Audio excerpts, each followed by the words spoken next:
I live in Stratford, Ontario, and go to Stratford District Secondary School. I am a member of the Municipal Energy Environment Committee, the school's Eco Club, and a Climate Momentum volunteer. My question to the candidates is this.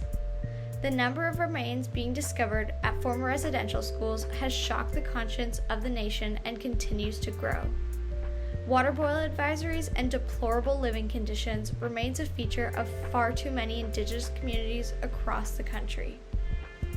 So my question is, how do you plan to take action on the United Nations declarations on the rights of Indigenous peoples and the 94 calls to action from the Truth and Reconciliation Commission?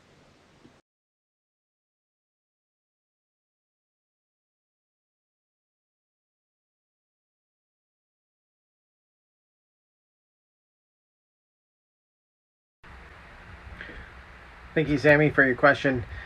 The Liberal government is committed to fully implementing UNDRIP in all its departments and having it part of their mandate letters of each minister to implement going forward.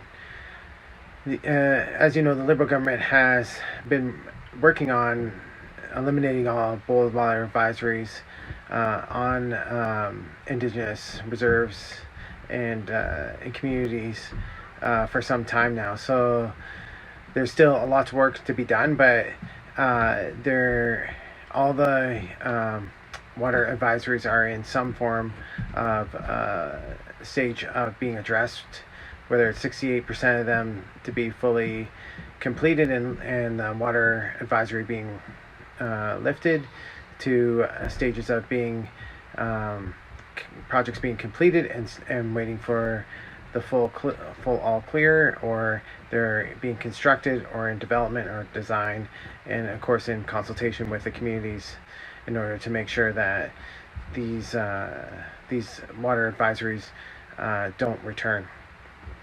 And you know, the Liberal government, and I would have to agree also, there needs to be much more work has to be done going forward.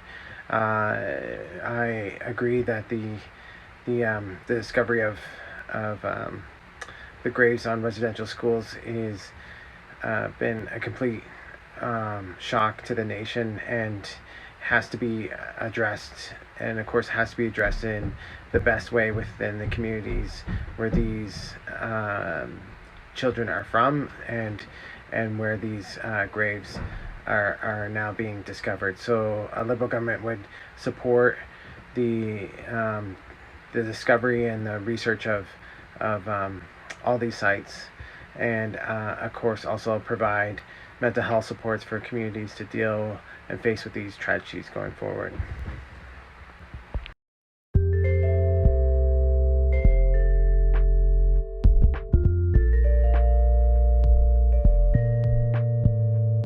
Hi, Sammy.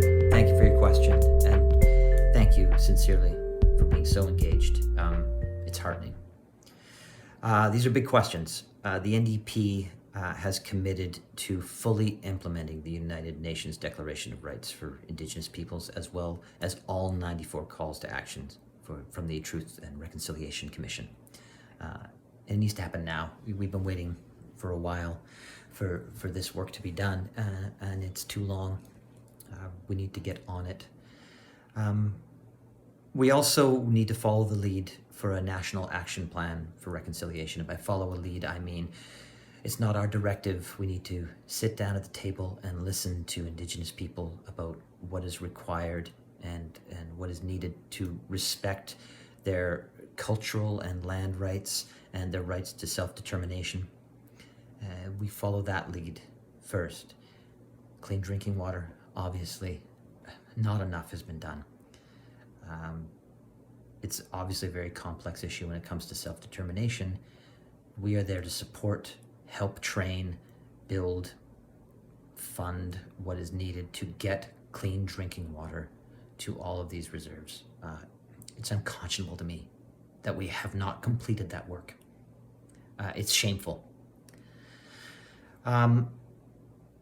There's a lot to say about this. The NDP has always been partners and willing to sit down at the table with Indigenous nations and we will continue to do that, and we are committed to doing the very real and very hard work of reconciliation. Thanks, Sammy.